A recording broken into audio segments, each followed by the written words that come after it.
बिस्मिल्लाहिर्रहमानिर्रहीम, अस्सलाम वालेकुम। आप देख रहे हैं खबर के साथ, मैं हूं आजम अब्दुल रज़ाक। नाजरीन, आज हम बात करने वाले हैं ग्रीन लाइन पर। पाकिस्तान में एक और मंसूबा तकमील को पहुंच गया और वो है ग्रीन लाइन, जो कि कराची को फेडरल गवर्नमेंट की तरफ से तोहफे में दिया गया। कराची को पिछले 13 साल में एक पहला ट्रांसपोर्ट का मंसूबा ग्रीन लाइन मिला, जो कि सरजानी टाउन से अभी नुमाइश तक जो है वो आप उसमें सफर कर सकते हैं।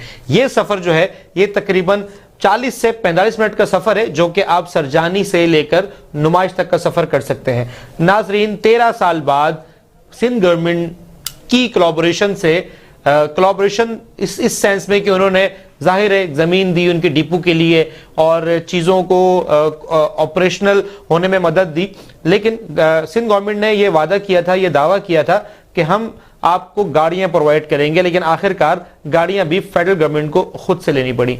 बहरहाल आखिरकार ये मंसूबा जो है ये तकमील को पहुंचा और आज ग्रीन लाइन की जो बसें हैं वो कराची के रोड्स पर रवां दवा है। नाजरीन, ये सिर्फ और सिर्फ सरजानी से लेकर नुमाइश तक का मंसूबा है, जो कि कुछ किलोमीटर पर मुश्तमिल है। लेकिन क्या ये कराची के लिए काफी रहेगा? क्या कराची के लिए ये एक मंसूबा जो कि फेडरल गवर्नमेंट ने दिया, क्या ये कराची के लिए काफी है? नाजरीन, क्या सिंध गवर्नमेंट सीरियस नहीं है ट्रांसपोर्ट के हवाले से, कराची के ट्रांसपोर्ट के हवाले से? क्योंकि सिंध गवर्नमेंट का एक मंसूबा है जो कि तकरीबन मुकम्मल हो चुका है, वो है ऑरेंज लाइन, जो कि औरंगी टाउन से बोर्ड ऑफिस तक आता है। 4 पॉइंट यानी कि 3.9 किलोमीटर का जो है ये उसका जो टोटल जो है वो उसका डिस्टेंस है, जिसमें 4 स्टेशन हैं। और कहते हैं कि इसमें सिंध गवर्नमेंट ये क्लेम करती है कि 50,000 लोग जो हैं वो इससे मुस्तफीद होंगे, जो कि औरंगी टाउन के रिहायशी हैं। औरंगी टाउन वालों के लिए यह मंसूबा वाकई एक नेमत से कम नहीं होगा। Orange line Orangi town 5 number से लेकर बोर्ड ऑफिस तक सफर करेगी और उसके बाद जो मुसाफिर हजरात हैं वो ऑरेंज लाइन से उतरकर ग्रीन लाइन से इंटरकनेक्ट हो जाएंगे। जो लोग सरजानी जाना चाहते हैं वो सरजानी की तरफ रवां दवा हो जाएंगे और जो लोग नुमाइश की तरफ जाना चाहते हैं वो नुमाइश की तरफ रवां दवा हो जाएंगे। लेकिन यह मंसूबा अभी तक तकमील को नहीं पहुंचा। यह सुबह सूरत हाल आप अपनी स्क्रीन पर देख सकते हैं। यह मंसूबा अभी तक तकमील को नहीं पहुंचा। यह मंसूबा तकमील को कब पहुंचेगा, इस बारे में क्या राय है गवर्नमेंट की, क्या स्ट्रेटेजीज हैं, इस पर हम बात करेंगे। लेकिन नाजरीन, इसके साथ साथ कुछ मंसूबे जो सिंध गवर्नमेंट ने कागजों की हद तक महदूद किए हुए हैं, उनके बारे में जरा सी नजर डालते हैं कि वो मंसूबे कौन कौन से हैं। जनाब, सबसे पहले तो ऑरेंज लाइन था, जो कि अभी आपने अपनी स्क्रीन पर भी देख रहे हैं कि वो मंसूबा जो है वो अभी तक तकमील नहीं हुआ। ब्लू लाइन, येलो लाइन मंसूबा 21 किलोमीटर तवील मंसूबा है और दाऊद चौरंगी से नुमाइश को मिलाएगा और अंदाजन इसमें 3 लाख लोग रोजाना सफर कर रहे होंगे और ये 3 लाख लोगों के लिए बहुत फायदे के लिए होगा। इसमें 28 स्टेशन होंगे और 9 अंडरपासेस होंगे और इसकी जो लागत है वह तकरीबन जो है 70 से 80 अरब रुपए बताई जा रही है। नाजरीन, ये मंसूबा अभी तक कागजों की हद तक महदूद है। नाजरीन, ये मंसूबा जो है अभी तक मंजर आम पर नहीं आया, इसकी संगे बुनियाद तक जो है वो अभी तक रखी ना जा सकी। अच्छा जी, साथ साथ जो है रेड लाइन मंसूबा जो कि मॉडल कॉलोनी से नुमाइश तक आएगा, उसकी लागत भी तकरीबन 78 अरब रुपए ही है और वो भी कागजों की हद तक ही महदूद है। वो मंसूबा भी अभी तक उसका संगे बुनियाद नहीं रखा गया। प्रायोरिटीज नहीं है सिंध गवर्नमेंट की। सिंध गवर्नमेंट में भी मैं एक प्रोग्राम सुन रहा था तो उसमें सईद गनी साहब कहते हैं कि हमारी प्रायोरिटीज जो हैं वो हॉस्पिटल्स बनाना है, सेहत फराम करना है। लेकिन शायद सईद गनी साहब ये बात भूल रहे हैं कि सिर्फ सेहत नहीं, ट्रांसपोर्ट भी कराची का अहम मसला है। कराची के लोग महफूज सफर नहीं करते। अगर बेहतर ट्रांसपोर्ट होगी तो सेहत भी बेहतर होगी, क्योंकि कराची के शहरी चिंचियों में और टूटी फूटी बसों की छतों पर बैठकर सफर करते हैं। पॉल्यूशन उनकी बॉडी में दाखिल होता है और उससे वो बीमार होते हैं। और अगर ट्रांसपोर्ट का, इको फ्रेंडली ट्रांसपोर्ट का मसला अगर हल होगा तो डेफिनेटली जो महकमा सेहत है इसके ऊपर भी बर्डन थोड़ा सा कम हो जाएगा। तो इसी वजह से बात करने के लिए, क्योंकि सिंध गवर्नमेंट, ये जो पीटीआई गवर्नमेंट और नून लीग गवर्नमेंट जो है वो आपस में एक दूसरे से बहस में मुब्तला है कि इस ग्रीन लाइन का क्रेडिट जो है वो जाना चाहिए पीएमएलएन को, और पीटीआई कहती है इसको तकमील हमने किया तो क्रेडिट हमारे पास जाना चाहिए। तो इसी वाले से बात करने के लिए हमारे टेलीफोन लाइन पर मौजूद यूसुफ दालिया साहब, रहनुमा पीटीआई हैं। उनसे बात करते हैं, उनसे पूछते हैं कि ये ये जो मंसूबा है ये शुरू खत्म होना था ये तकरीबन 2019 में, इसको इतना टाइम क्यों लगा और 2021 में ही क्यों ये मंसूबा कंप्लीट हुआ? तो आइए बात करते हैं यूसुफ दालिया साहब से। यूसुफ दालिया, बहुत शुक्रिया प्रोग्राम में टाइम देने के लिए। और पीटीआई ने आखिरकार ये मंसूबा मुकम्मल कर लिया और कराची को एक ग्रीन लाइन तोहफे में दे दी, और कराची का एक ट्रांसपोर्ट का एक छोटा सा हिस्सा जो है वो पीटीआई गवर्नमेंट की तरफ से और फेडरल गवर्नमेंट की तरफ से कवर हो गया। तो आप बताएंगे कि इसमें ताखीर क्यों हुई? बिस्मिल्लाहिर्रहमानिर्रहीम, अस्सलाम वालेकुम। वालेकुम अस्सलाम। बहुत बहुत शुक्रिया आजम भाई आपका और आपके चैनल का।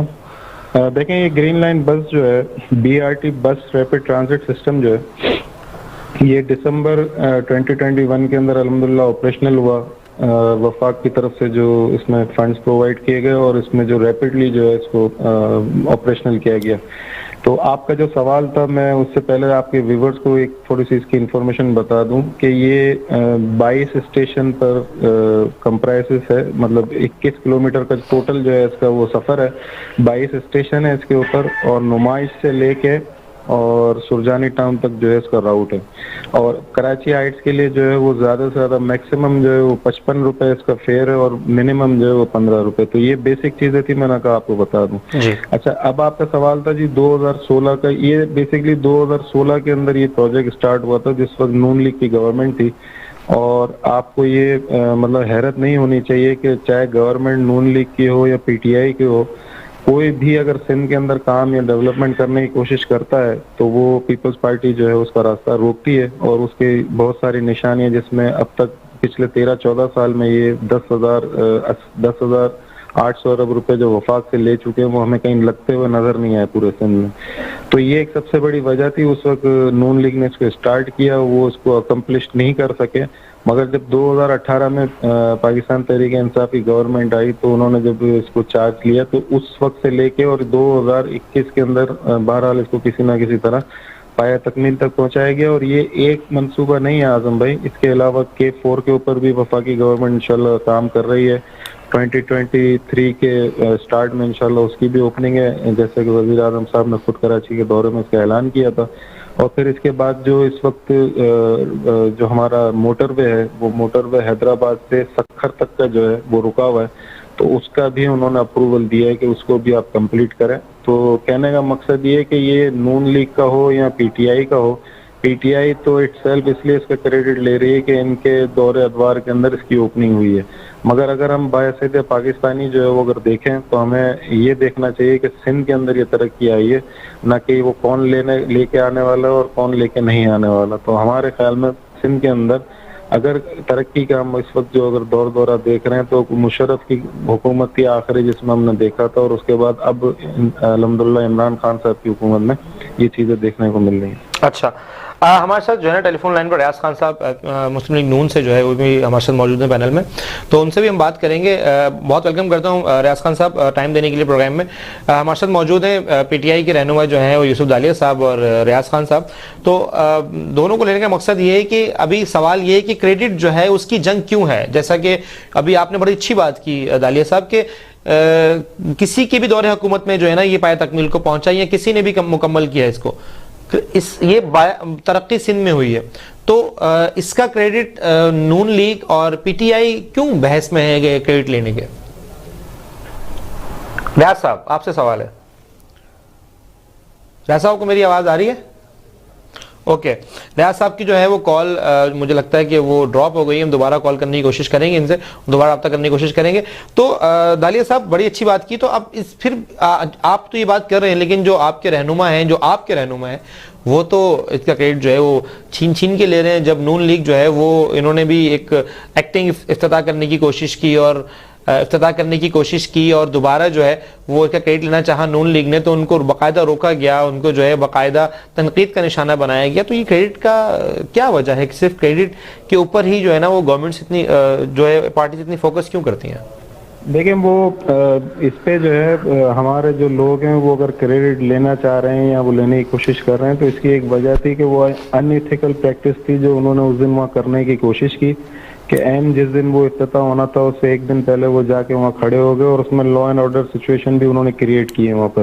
तो ये मतलब आप जो एक चीज अगर 2013 तक जो है वो आसिफ अली जरदारी पीपल्स पार्टी की गवर्नमेंट थी, तो क्या उनकी लगाई हुई चीजें और वो सारे मामला जो है वो क्या पीपल्स पार्टी इनसे आके 2018 तक पूछ सकती थी कि आपने क्यों हमारे मंसूबे इफ्तिताह कर दिए? तो मैं अगेन वही बात करूंगा कि इन लोगों को जो है वो पाकिस्तान से मोहब्बत करनी चाहिए, इनको पाकिस्तान की तरक्की के हवाले से सोचना चाहिए। हम पीटीआई, पीएमएलएन या पीपल्स पार्टी बाद में, पहले बीइंग सिटीजन पाकिस्तानी हमें अपने मुल्क की तरक्की पर तवज्जो देनी चाहिए।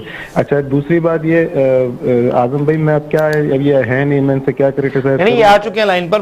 वेलकम बैक करते हैं हम रियाज खान साहब को, और हम वेलकम करते हैं राना गुलजार साहब को पीपल्स पार्टी से, वो भी हमारे साथ इस पैनल में मौजूद हैं।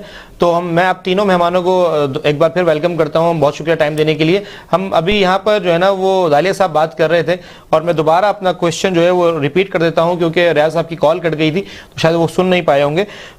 रियाज साहब, क्या वजह है कि मुस्लिम लीग नून और पीटीआई क्रेडिट की दौड़ में लगे हुए हैं, बजाय इसके कि मिलकर मंसूबे आगे लेकर चलते? जिस तरह पीपल्स पार्टी ने कोलैबोरेट किया, पीपल्स पार्टी जो है वो जाहिर है सिंध में दालिया साहब ये क्लेम करते हैं कि पीपल्स पार्टी फेडरल के मंसूबों को रोकती है, लेकिन यहाँ पर जो है ना वो सईद गनी साहब बता रहे थे कि पीपल्स पार्टी ने जो सपोर्ट किया, जाहिर जगह दी डिपो के लिए, बहुत सारी चीजें ऐसी होती हैं जो कि सिंध गवर्नमेंट की डायरेक्टली रिस्पॉन्सिबिलिटी होती है, जिसको पूरा किया तो ये आज बसेस जो हैं वो रोड पर हैं और ऑपरेशनल हैं।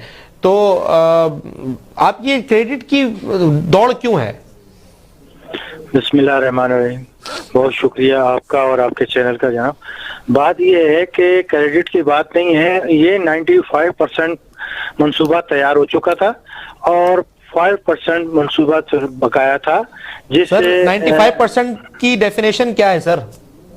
देखिए मैं आपको बताऊं, सुरजानी से लेकर ये मुकम्मल हो चुका था मज़ार कायद तक, ठीक है जी। अच्छा, 2018 में? जी जी हाँ, 2018 तक मुकम्मल था, ठीक है। इसमें थोड़ा बहुत काम बाकी था, जिसे मैं कह सकता हूँ कि वहाँ शीशे कुछ जगहों पे लगाने थे या थोड़ा बहुत हिस्सा, और बसें नहीं थी, और इसके अलावा तमाम काम कंप्लीट हो चुका था। इन्होंने अभी बात की ना, जैसे आपने कहा, तो 2018, 17, 16 में जो 2013 में जो मंसूबे शुरू किए थे पीपल्स पार्टी ने, उस मंसूबों के इफ्तिताह के लिए आपको याद होगा 3 से 4 ऐसे मंसूबे हैं जिसके लिए नवाज शरीफ साहब खुद गए थे हमारे कायद, और उन्होंने आसिफ अली जरदारी साहब को भी मदऊ किया था, और उन्होंने साथ मिलकर उनके इफ्तिताह किए हैं। सर ये तो मर्जी की बात है ना, अपनी ठीक है ना, मर्जी की बात नहीं। देखे ना, उनके शुरू किए हुए मंसूबे, यही तरीकेकार होता है कि अगर आपने एक मंसूबा तरीकेकार से शुरू किया है और उसको आपके आखिर वक्त में थोड़ा बहुत रह गया है, तो आप उसको ना भूलें जिन्होंने शुरू किया था। आज भी हम कहते हैं कि एटमी प्रोग्राम इस मुल्क में शुरू करने के लिए शुरू जो किया था वो जुल्फिकार अली भुट्टो साहब ने किया था, अगर उसके धमाके आकर मियां नवाज शरीफ साहब ने किए थे। तो आप कह रहे हैं ये रहनुमा तो नहीं मानते ये बात? रहनुमा ने कई मरतबा कहा है, शहबाज शरीफ ने कहा है, नवाज शरीफ ने ये बातें कही है, और खुद मरियम नवाज ने भी हाल ही में कहा है। ऐसी बात नहीं है, जो हकीकत है वो हकीकत है। ये नए बच्चे हैं, इन्हें मैं ये कहता हूँ ना तजुर्बेकार लोग हैं, इन्हें अना मार गई है और ये अना में रहते हैं। ये चाहते हैं कि हम तो ये खुद तो कुछ नहीं कर सके, इन्होंने कोई काम ऐसा नहीं किया जिसके ऊपर ये अपनी तख्ती लगा सके।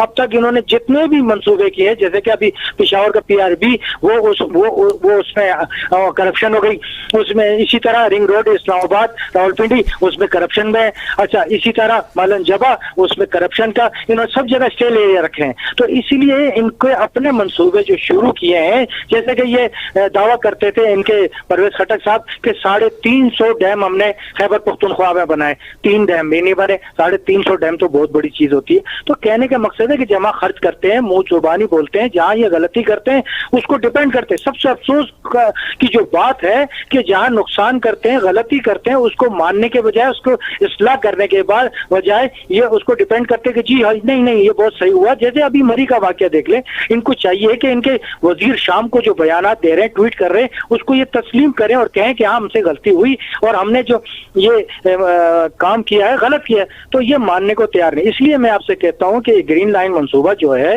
ये नवाज शरीफ साहब ने अपने दौरे हुकूमत में मुकम्मल किया, और 95% मुकम्मल था, सिर्फ सर तो 95% मुकम्मल था, तो 5% मुकम्मल करने में मुझे नहीं लगता कि सालों लगते हैं। अगर हुकूमत तो ये लगाने करना नहीं चाह रही थी ना। देखें, ये तो बड़ी मुश्किल से कराची के लोगों ने जब शोर मचाया, और शोर मचाने के बाद जब इनके MNA MP और इनके जो मिनिस्टर यहाँ के हैं कराची के, तो उनको लोगों ने सुनाना शुरू की, तो इन्होंने कहा चलो जी इसको भी कर दें, क्योंकि ये हर एक वो काम करते हैं जब इनको सर पे आ जाती है तो ये उस तरफ जाते हैं। तो अगर हमने आकर एक दिन पहले हमारे लोगों ने आकर उसके इफ्तिदा करने की कोशिश की, तो इन्होंने उनका, आपने देखा एहसान इकबाल का हाथ तोड़ दिया मार मार के। इन्होंने तो सर बता कर आते हैं ना सर, वो भी कोलैबोरेशन, जिस तरह आपने कहा कि आप आसिफ जरदारी को बुलाते थे, वो आते थे इफ्तिदा करने के लिए, तो PTI गवर्नमेंट को आप उस एतमाद में लेते हैं और वो बोलते हैं कि ठीक है मिलकर इफ्तिदा करते हैं, क्या पता वो मान जाते हैं। तो बगैर बात किए, बगैर बताए जो जब आएंगे तो जाहिर है सर वो तो उसका रिएक्शन तो आएगा ना। अब जब बताकर कोई आएगा या इजाजत लेकर आएगा, मिलकर आएंगे, जिस तरह आपने कहा कि जरदारी साहब और नवाज शरीफ साहब मिलकर इफ्तिदा करते हैं, तो उसकी तो बात ये लगे, उससे तो अवाम भी खुश होती है। तो लेकिन जब खुद से आप आएंगे तो वो एक अजीब सी बात हो जाती है, अजीब सी सिचुएशन क्रिएट हो जाती है। 4 दिन पहले ऐलान हुआ, कोई छुप के नहीं आया। सर ऐलान की बात अलग है और कोलैबोरेशन की बात अलग है। वहां पर इंतजामात हुए, वहां पर वर्करों को बताया गया, 4 दिन पहले ऐलान किया गया कि जी ये इफ्तिदा करना है, हम खुद आ रहे हैं, आप हमारे। इसमें सिंध हुकूमत ने बहुत कॉपरेट किया, तो सिंध हुकूमत के साथ हमारे राब्ते थे, मगर सिंध हुकूमत क्योंकि आ नहीं सकती थी इसलिए वो नहीं आई। मगर अगर कोई आया इफ्तिदा करने के लिए, अगर अपनी हमारी तख्ती लगी हुई है, अगर हम अपनी तख्ती का इफ्तिदा करते हैं तो इन्हें तकलीफ क्या होता है। हम कहते हैं उसके बाद इन्होंने एक काम कराची में कोई मुझे बता दें कि जो इन्होंने सर कराची में काम हुआ ही कहाँ है? नवाज शरीफ साहब ने कराची में कौन सा बहुत सारे बड़े बड़े मंसूबे बना दिए, सिर्फ एक ग्रीन लाइन कंप्लीट नहीं कर पाए नवाज शरीफ साहब ने 5 साल की गवर्नमेंट में। मेरे भाई ये ओमेगा प्रोजेक्ट है, ये इतना बड़ा प्रोजेक्ट मेरा ख्याल है अब तक कराची में नहीं हुआ। अभी तो आप कह रहे हैं इसमें 35-40 साल दूसरे जो MQM जिसे कहते हैं, इन्होंने भी कराची को संभाले रखा, उन्होंने इतना बड़ा मंसूबा किया। अभी तो उन्होंने हुकूमत, देखो आवाम को, हमारी जो मियां साहब की जो हुकूमत होती है, उनका मकसद सिर्फ और सिर्फ ये होता है कि वो आवाम को रिलीफ दें, जिसमें आवाम को फायदा पहुंचे। सर आपने सवाल नहीं सुना, आप मेरा सवाल सुने। मैं ये फरमा रहा हूं, मैं ये आपसे अर्ज कर रहा हूं कि सर जब आप ये कह रहे हैं कि इन्होंने कोई मंसूबा नहीं दिया, इस बात को पूरा पाकिस्तान भी मानता है कि भाई PTI जो है, PTI की गवर्नमेंट जो है वो कराची के लिए नाकाम रही है। आप ये दावा कर रहे हैं कि नवाज शरीफ ने कराची को बहुत कुछ दिया। आप मुझे ये बताएं कि नवाज शरीफ साहब ने अपनी 5 साल की दौरे हुकूमत में, जो उनकी आखिरी दौरे हुकूमत गुजरी, उसमें 5 साल की दौरे हुकूमत में नवाज शरीफ साहब ने या PMLN मुस्लिम लीग नून ने कराची को ग्रीन लाइन के अलावा कौन सा मंसूबा दिया? और ग्रीन लाइन भी अधूरा, याद रखिएगा, मैं दोबारा दोहरा रहा हूं, अधूरा, ठीक है, ऑपरेशनल नहीं है। आवाम के लिए वो 95% हो या 0% हो, जब तक आवाम उसमें सफर नहीं कर सकती, जब तक आवाम उससे फायदा नहीं उठा सकती, आवाम के लिए वो 0 है। क्योंकि आवाम, कराची की आवाम ने 5 साल मिट्टी खाई है। हर बाइक पे जाने वाला, रोड टूटे होते थे और हर बाइक पे जाने वाला, पब्लिक ट्रांसपोर्ट सफर करने वाला मिट्टी खा रहा होता था, ठीक है। तो देखिए राणा साहब, आप इस बारे में क्या कहेंगे? क्योंकि राणा साहब जो हैं वो पीपल्स पार्टी से हैं, उनको पता होगा कि कराची ने कितनी मिट्टी खाई है इस ग्रीन लाइन मंसूबे के लिए, कराची की आवाम कितनी परेशान रही है, जगह जगह रोड टूटे रहे हैं, ट्रैफिक घंटों घंटों जाम रहा है, सिर्फ एक मंसूबे के लिए। गवर्नमेंट्स के लिए बहुत आसान हो जाता है कि भाई हम 5 साल मंसूबे को खींच लें, 6 साल खींच लें, लेकिन आवाम के लिए इस मंसूबे को एक दिन भी ऊपर होता है तो आवाम के लिए मुश्किलात होती है, क्योंकि रोड खुदे हुए होते हैं, मिट्टी होती है, पूरे रोड पर पॉल्यूशन होता है और आवाम बहुत ज्यादा परेशान होती है, एम्बुलेंस को रास्ते नहीं मिलते। राणा साहब क्या कहेंगे आप इस बारे में? बिस्मिल्लाहिर्रहमानिर्रहीम। अस्सलाम वालेकुम। आपके टीवी का बहुत शुक्रिया, स्टार न्यूज का, कि आपने हमें मदऊ किया। देखिए मेरे भाई, बात यह है कि इस वक्त जो सूरत हाल है वो ग्रीन लाइन मंसूबा या ऑरेंज लाइन मंसूबा नहीं है। इस वक्त सबसे बड़ा मंसूबा है महंगाई। जो महंगाई का तूफान पाकिस्तान में परवान चढ़ रहा है वो देखने से ताल्लुक रखता है। जी सर, जैसे दूध 140 रुपए किलो है पाकिस्तान, सर, जिस तरह दूध 140 रुपए किलो है सर कराची में। जी सर, कमिश्नर कराची कहते हैं दूध 95 रुपए किलो है, लेकिन मार्केट में 140 रुपए किलो बिक रहा है। इस महंगाई की बात कर रहे हैं। मैं गुजारिश कर रहा हूँ सर। जी सर, जी। देखिए मैं आपसे जो कह रहा हूँ कि उसमें कमिश्नर हो, हुकूमत सिंध हो, जी, जो प्राइस कंट्रोल कमेटी है, जी, वो अपना काम दुरुस्त नहीं कर रही। मानते हैं आप इस बात को? उसको दुरुस्त तरीके से करना चाहिए। ये हम अपनी इस बात की हम गलती तस्लीम करते हैं, कि दूध 95 रुपए किलो है और 140 रुपए बिक रहा है। ये प्राइस कंट्रोल कमेटी क्या कर रही है, डीसीज क्या कर रहे हैं? हुकूमत सिंध को फौरी तौर पे इस पे एक्शन लेना चाहिए। बात यह है कि आटा 80 रुपए किलो मिल रहा है, घी 350 रुपए किलो मिल रहा है, तो आपका पेट्रोल जो है 150 रुपए लीटर मिल रहा है। आप देख सकते हैं डॉलर 182 का हो गया। दवाई, आपकी अशिया खुर्दनूश किस कदर महंगी हो चुकी है, आपकी बिजली के टैरिफ बढ़ रहे हैं। बात वही है कि मजदूरों को इदारों से निकाला जा रहा है, ये काबिल मजम्मत बात है। हम तो सबसे बड़ी बात तो महंगाई की है, इसमें तमाम वफाकी गवर्नमेंट हो, सूबाई गवर्नमेंट हो, इन सब को मिलकर सबसे पहले इस महंगाई सर मिलने का ही तो मसला है, करना चाहिए। सर मिलने का मसला है, सर मिलने का मसला है। अभी फिलहाल हम छोटे से ब्रेक पे, राणा साहब, रियाज साहब और दालिया साहब मेरे साथ टेलीफोन लाइन पर मौजूद रहिएगा। हम बस छोटे से ब्रेक पर जाएंगे, ब्रेक के बाद दोबारा बात करेंगे हम इसी के ऊपर, महंगाई के ऊपर भी बात करेंगे। और हमारे साथ जो है मेहमान मौजूद हैं हमारे साथ टेलीफोन लाइन पर। हम बात कर रहे थे ग्रीन लाइन की, ऑरेंज लाइन की। ग्रीन लाइन जो है वो तकमील हो गया, मुकम्मल हो गया। कराची को जो है वो एक बहुत बड़ा मंसूबा, जाहिर है कराची के लिए एक बहुत बड़ी खुशखबरी है कि उनको ट्रांसपोर्ट की अच्छी सहूलत मिलेगी। मैंने खुद आज ग्रीन लाइन में सफर किया सिर्फ ये देखने के लिए कि क्या सहूलियात हैं, कैसे स्टेशन है, क्या वर्किंग होती है, ड्यूरेशन जो है वो क्या लगता है। मैंने खुद जो है उसमें सफर किया, मुझे बड़ा अच्छा लगा। बहुत एक मुद्दत बाद कराची में कोई ऐसी ट्रांसपोर्ट है कि जिसको आप अवेल कर सकते हैं, जिसको आप इस्तेमाल कर सकते हैं, चाहे वो एक नॉर्मल इंसान हो, चाहे वो एक एग्जीक्यूटिव क्लास हो। हर तबके का इंसान जो है, हर तबके का शहरी जो है वो इसको इस्तेमाल कर सकता है। अच्छा, कराची को सिर्फ एक काफी नहीं है, सिर्फ एक ग्रीन लाइन कराची के लिए, क्योंकि ग्रीन लाइन सिर्फ एक रूट है, कराची के लिए नाकाफी हैं ये छोटे छोटे मंसूबे। खैर एक बहुत बड़ा मंसूबा है कराची के लिए, कराची को चाहिए छोटे छोटे और भी मंसूबे जो पूरे कराची को सेंट्रल यानी कि पाकिस्तान कराची के मिड से सर्विस जो बिजनेस हब है उससे जोड़ सकें। तो ऑरेंज लाइन आने वाला है बहुत जल्द। मुझे उम्मीद है कि ऑरेंज लाइन जो है वो पीपल्स पार्टी ने बहुत अच्छा इनिशिएटिव लिया कि ऑरेंज लाइन मंसूबा जो शुरू किया ताकि वो ग्रीन लाइन को इंटरकनेक्ट कर सके, और ग्रीन लाइन के थ्रू ही वो ऑरेंज लाइन मंसूबा जो है वो बहुत अच्छी तरह काम कर सकेगा। मजीद इंतजार है येलो लाइन का और रेड लाइन का, वो अभी तक कागजों तक महदूद है।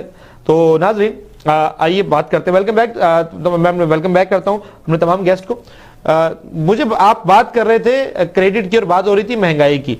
अभी जैसा कि गुलजार साहब कह रहे थे कि महंगाई कंट्रोल करना सिंध गवर्नमेंट का काम है, सिंध गवर्नमेंट महंगाई कंट्रोल नहीं कर पा रही, तो सिंध गवर्नमेंट को चाहिए ना कि वो अपने कमिश्नर्स को, एसीज को, डीसीज को, जो कमेटी है उनको जो है वो अकाउंटेबल करे, उनको सजाएं दे, उनको मुअत्तल करे। ऐसा कोई इकदाम अभी तक नजर नहीं आता।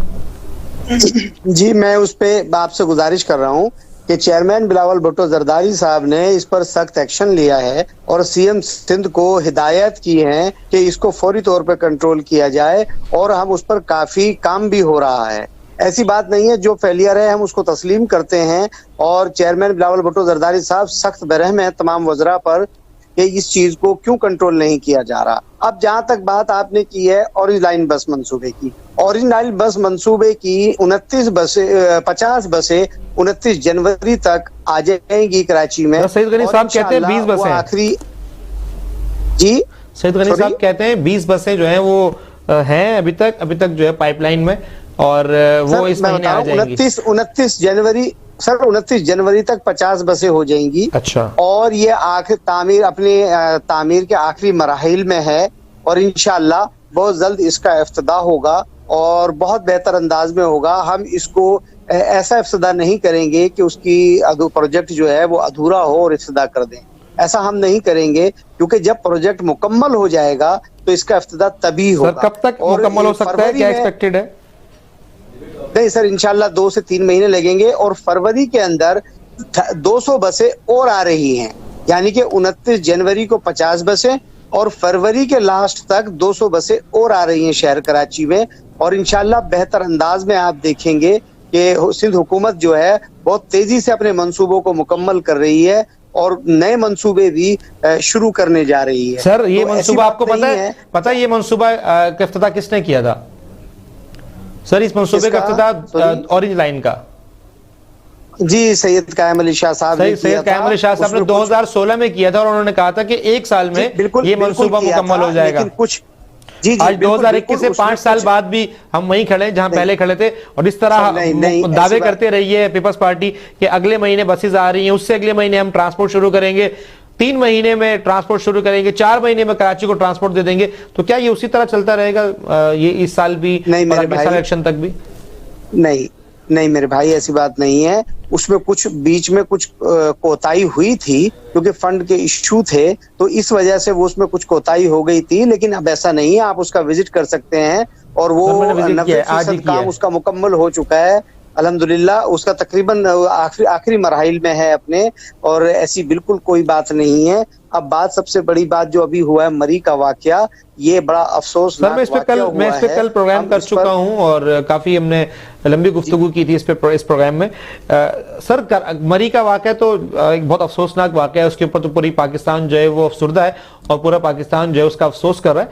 लेकिन अभी यहाँ पर जो अहम मसले हैं कराची के, वो ट्रांसपोर्ट है और प्राइस कंट्रोल है। जैसा कि आपने खुद जिक्र किया प्राइस कंट्रोल का, ट्रांसपोर्ट कराची की ऐसी है कि अभी आप देखें, आप कभी औरंगी की तरफ आपका गुजर हो तो आप जरा देखिएगा, मैं तो आज ही विजिट कर आया हूं, और वहां देखिएगा कि लोग आज भी मिट्टी जो है ना वो खा रहे हैं, मिट्टी फांक रहे हैं, क्योंकि ऑरेंज लाइन की वजह से वहां पर मुरम्मती काम और तरक्याती काम चल रहा है, और मिट्टी जो है वो पूरी आवाम और इर्द गिर्द के लोग, अस्पताल, सब लोग जो है वो इस पॉल्यूशन का शिकार हैं।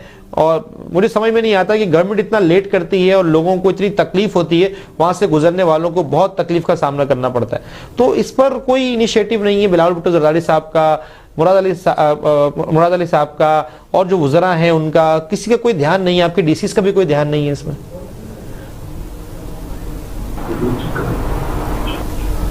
राणा साहब लाइन पर हैं मेरे साथ?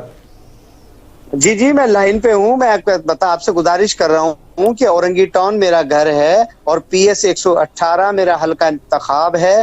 बिल्कुल, मैं औरंगी टाउन की गली गली पूरा मोहल्ला जानता हूँ। मैं वहाँ पैदा हुआ हूँ, बड़ा हुआ हूँ, और औरंगी में ऐसी बात नहीं है। अब जो सूरत हाल है, मैं आज देख कर आया हूँ सर, आज देख कर आया हूँ, आज देख कर आया हूँ, आज बिल्कुल बिल्कुल बिल्कुल आपने देखा है, बिल्कुल आपने देखा। मैंने आपसे क्या कहा कि वो अपने आखिरी मराहिल में है और उनके जो स्टेशन हैं उन पे भी काम हो रहा है, बिल्कुल आखिरी मराहिल में। बिल्कुल आपने विजिट किया, बहुत शुक्रिया आपका, और आपने बहुत अच्छा किया कि जहाँ कोताही है उसकी निशानदेही होनी चाहिए और हमें उसको दुरुस्त करने की कोशिश है, और ऐसी कोई बात नहीं है। अल्हम्दुलिल्लाह अब बहुत सारे प्रोजेक्ट जो हैं वो बड़ी तेजी से मुकम्मल होने जा रहे हैं, और आप देख भी रहे हैं कि हमारे एडमिनिस्ट्रेटर साहब भी इफ्तिताह कर रहे हैं मुख्तलिफ पार्कों के और स्कूलों के और बहुत सी जगहों के एडमिनिस्ट्रेटर साहब भी विजिट कर रहे हैं।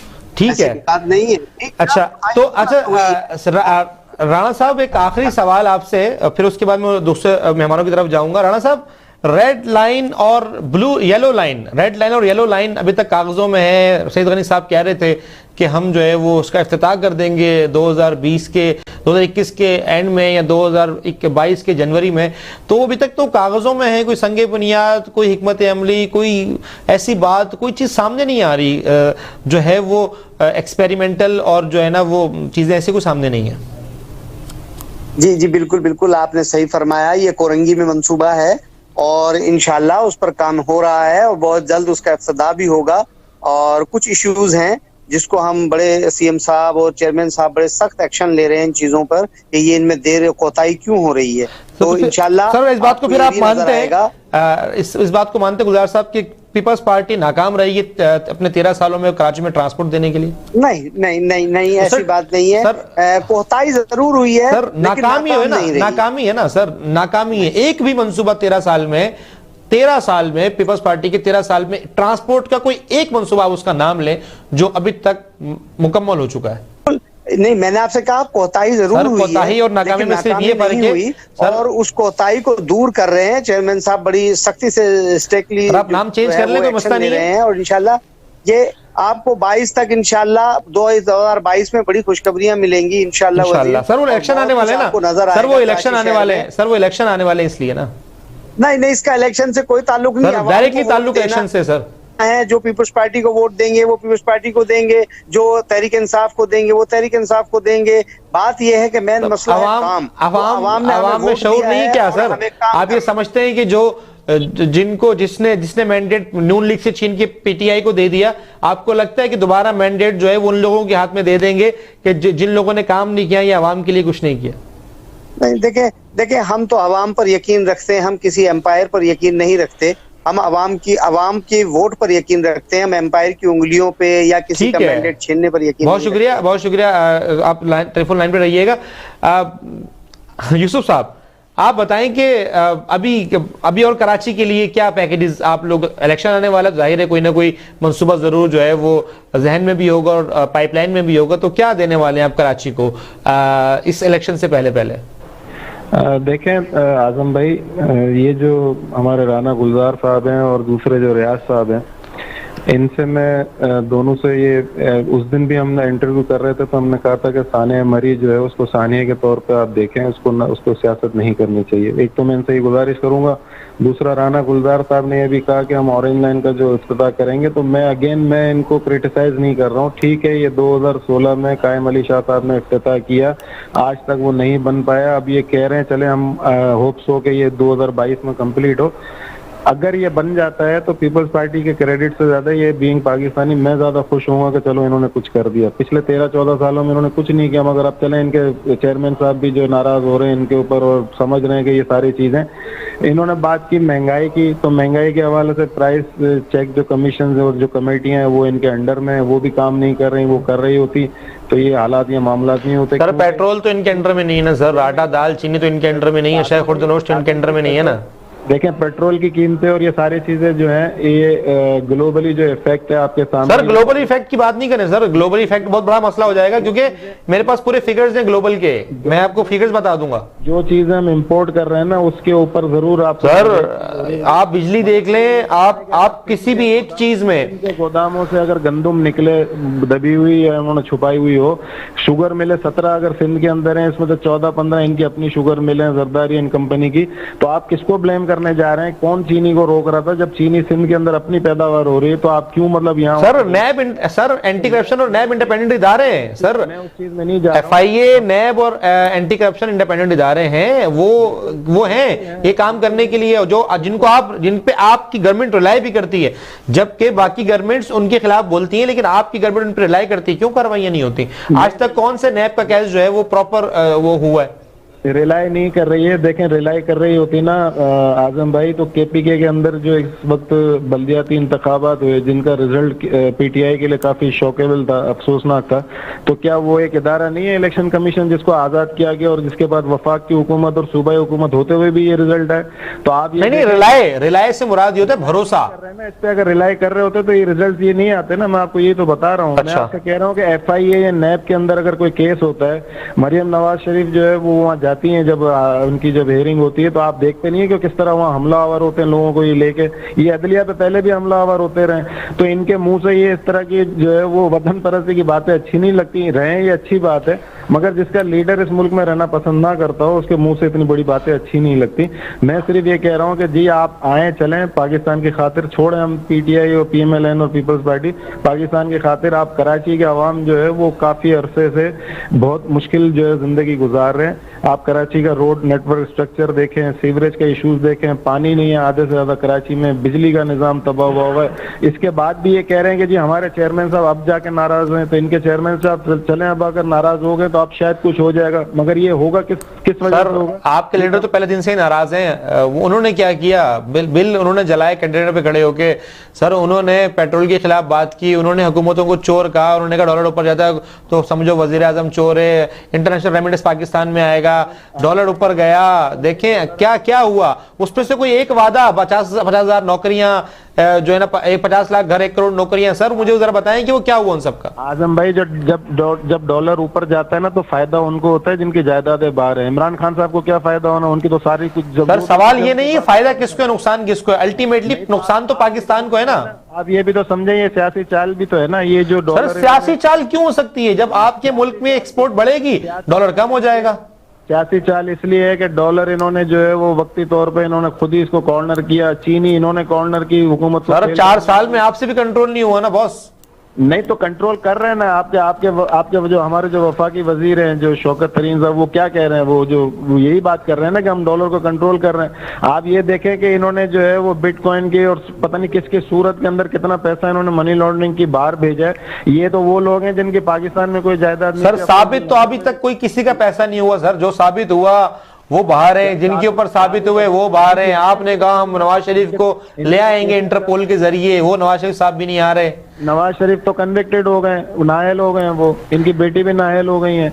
अब जो इनके जो छोटे मियां साहब हैं जो वो भी जो है वो सर मैं सिर्फ एक बात जानता हूं कि अब जितनी भी हमने बहस की इसमें अवामी बात जो है वो नहीं हुई, हमने फिर एक दूसरे के ऊपर इल्जाम तराशियां की। बात यहां पर हो रही है कि अवाम को, एक आम अवाम को नहीं फर्क पड़ता कि हुकूमत पीएमएल मुस्लिम लीग नून की हो, हुकूमत पीपल्स पार्टी की हो, हुकूमत पीटीआई की हो।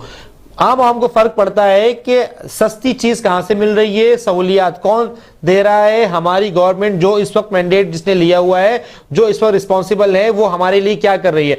यकीन जानिए कराची की आवाम, पूरे पाकिस्तान की कोई आवाम हो, उनको कोई फर्क नहीं पड़ता कि वो किसकी हुकूमत है। उनको सिर्फ फर्क ये पड़ता है कि हमें सहूलियत कितनी है, आया हम किस जगह पर खड़े हैं, आया हमारे लिए क्या वसाइल जो है वो पैदा किए जा रहे हैं। तो यहां पर मैं ये देखता हूं कि यहां पर एक तो पावर की जंग है, दूसरी जंग जो है वो एक दूसरे ऊपर इल्जाम तराशी की। आवामी बात कोई नहीं करता, आवामी बात किसी ने नहीं की कि हाँ भाई प्राइस कंट्रोल हम करेंगे, हमारी जिम्मेदारी है, हम इसको करेंगे। उन्होंने ये कर दिया, उसकी वजह से ये हो गया। 4 साल में तो पीटीआई 4 साल से तो पीटीआई जो है वो हुकूमत में है और बहुत सारी चीजें कवर कर सकती थी। बहुत शुक्रिया आप तमाम मेहमानों का, बहुत शुक्रिया। इंशाल्लाह फिर हम किसी दिन प्रोग्राम में आप लोगों को जो है वो मदऊ करेंगे और आप लोगों से आपकी राय लेंगे। नाज़रीन, आप लोगों ने देखा कि अवामी बात जो है वो कोई भी सियासी रहनुमा हो, पार्टी रहनुमा हो, वो अवामी बात जो है वो करने से कतराता है। हम यहाँ पर सिर्फ क्रेडिट की दौड़ में है और इसके ऊपर इल्जाम तराशियों की दौड़ में है। ऑरेंज लाइन, मुझे उम्मीद है कि ऑरेंज लाइन बहुत जल्द जो है वो कामयाब हो जाएगी और मुकम्मल हो जाएगी, और जब वो मुकम्मल होगी तो कामयाबी होगी अल्टीमेटली, क्योंकि वो ग्रीन लाइन के साथ अल्टीमेटली टच है। अच्छा, रही बात येलो लाइन की और रेड लाइन की, वो अभी तक कागजों में महदूद है और कागजों से बाहर कब आते हैं और वो हम उनकी बसेस कितनी, कौन सी हमारी नस्ल वो उन बसेस को देख पाएगी, ये तो वक्त ही बता सकेगा। मुझे दीजिए इजाजत, इंशाल्लाह आपसे मुलाकात होगी कल। अपना बहुत सारा ख्याल रखिएगा।